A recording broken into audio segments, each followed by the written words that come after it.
कटिबंधीय सदाबहारी वन पहले नंबर पर है ना। उसके बाद आपको बताया था उष्ण कटिबंधीय आर्द्र पर्णपाती वन, याद आ रहा है।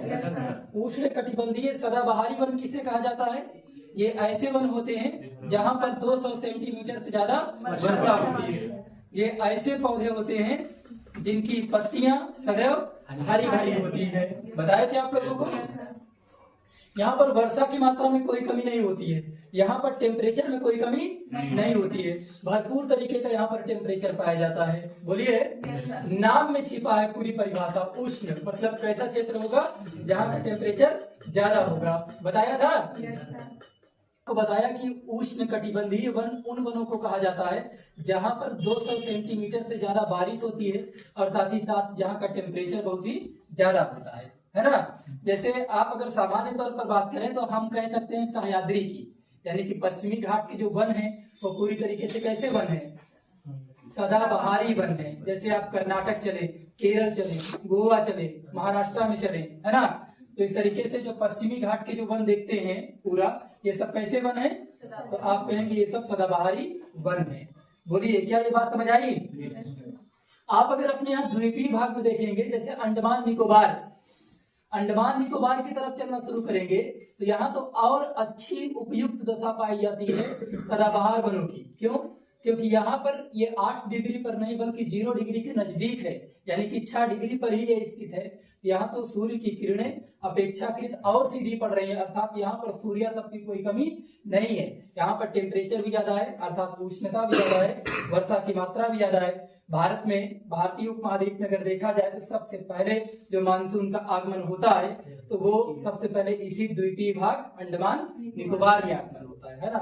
इसीलिए अगर आपसे कभी पूछा जाए कि यहाँ पर किस प्रकार की वनस्पतियां पाई जाती हैं तो आप बताइएगा उष्ण कटिबंधीय सदाबहार वन पाए जाते हैं। यहाँ पर मैं मैंग्रोव वन की बात नहीं कर रहा हूँ, ठीक है ना। यहाँ सिर्फ कैटेगरी बता रहा हूँ किस तरीके के वन पाए जाते हैं। तो इस तरीके से ये हुआ उष्ण कटिबंधीय सदाबहार वन। एक होता है उष्ण कटिबंधीय पर्णपाती वन। ये कौन से वन होते हैं? जब आपसे उष्ण कटिबंधीय पर्णपाती वन की बात किया जाए तो आप बताइएगा कि यहाँ पर वर्षा की मात्रा अपेक्षाकृत कम होती है। जहां हम देखते हैं कि उष्ण कटिबंधीय सदाबहारी वन में 200 सेंटीमीटर से ज्यादा वर्षा होती है, वहीं उष्ण कटिबंधीय पर्णपाती वन में 200 सेंटीमीटर तक वर्षा होती है, उससे कम वर्षा होती है, उससे ज्यादा वर्षा नहीं होती है। बात समझ आई? जो उष्ण पर्णपाती वन होते हैं ये वन क्या करते हैं कि मौसमी जो बारिश होती है, अर्थात जैसे गर्मी के दिनों में अपने यहाँ ग्रीष्मकालीन मानसून में जब वर्षा होती है तभी इनको क्या मानसून से जल प्राप्त होता है। इसके अलावा इनको कहीं से भी बारिश के अलावा कोई जल प्राप्त नहीं होता है ना। कहने का तात्पर्य सिर्फ इतना सा है कि ये वन ऐसे होते हैं जिनको सिर्फ वर्षा का जल प्राप्त होता है।